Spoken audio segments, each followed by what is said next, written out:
Hey, it's Gemma from gemmastone.org, and we have another question. But also, I wanted to just say I hope you had a wonderful holiday season. And mine was peaceful and quiet, and the new year came in with a bang.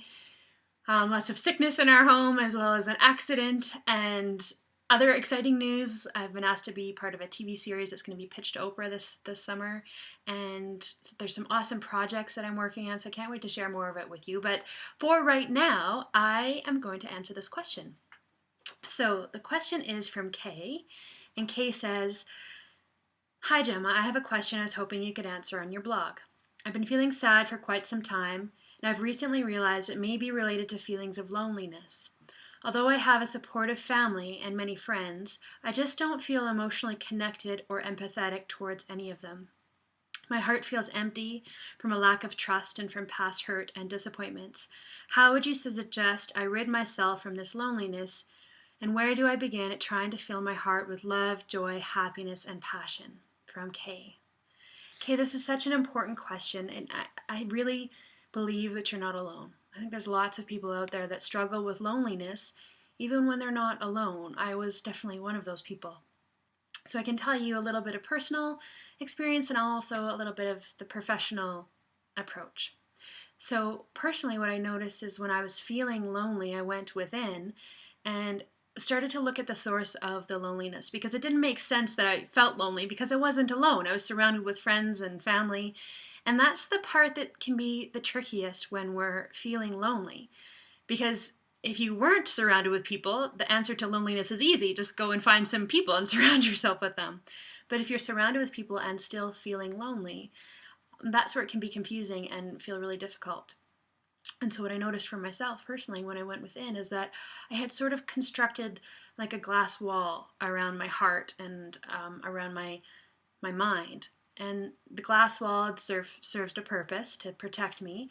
And it was sort of like I could look out and I could see people, and they could look in and they could see me, but they couldn't really feel me or know me. And it was a way of protecting myself. But in addition to protecting myself, it also didn't allow me to feel any of that love and that connection. And so taking down that wall is a bit of a process. It requires deep trust in yourself. It requires courage. And one of the processes that I find most helpful is not necessarily to do anything in particular, but really to ask yourself things. And it's in asking yourself these questions that you can begin to deconstruct the wall. So I have 5 questions for you. So get a journal and do some writing on what your answers are to these questions. So the first one is, how am I engaging with loneliness? And how can I meet it with love?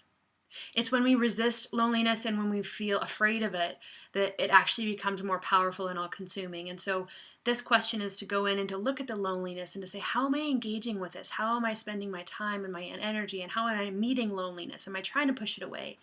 Or am I meeting it with love? And that might be going in and saying, I see that you're there. I see that there's that soul behind the wall that wants to come out and be connected. And I want that for you as well. So having a bit of a conversation about that in your journal. The next question would be, what would my heart feel like if I took down the wall?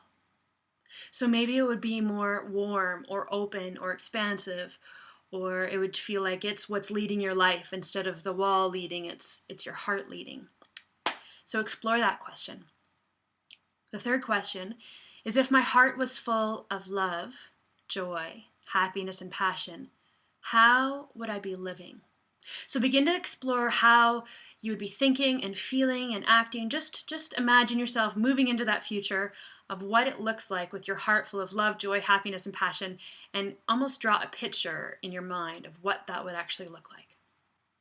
The fourth question is, when I engage with people, what would it look like if my intention was to create genuine connection? And so by answering that question, you're beginning to show your mind what you want it to look like as you're creating that genuine connection. So for myself, if I answered that question, I would say, in creating that genuine connection, I don't lead with my glass wall. I lead with my heart. And there may be some people that I keep the glass wall up with. It's just a protective thing, and it's okay. But there's going to be people that I lead with my heart instead. And that leads us into the next question is, with whom are the people that my soul genuinely wants to connect with? And so almost write a description of what this person would look like, what the person would be um, acting like or engaging like. Just explore, what would that look like? Who does my soul really want to connect with? Because there are some people that you might just not want to connect with. It might not feel safe, and it might not feel comfortable. It might not be you.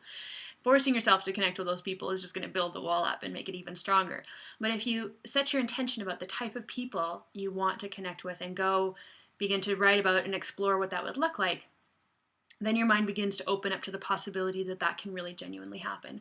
And as you keep writing and journaling and reflecting on all of these questions, your mind is going to start looking for that to show up in your world. And as it starts looking for it, then it can become your reality. So I hope this helps you, Kay. Thank you so much for your question. I'm so grateful. And hope you all had a wonderful holiday season, and look forward to seeing you again soon on the blog. Take care.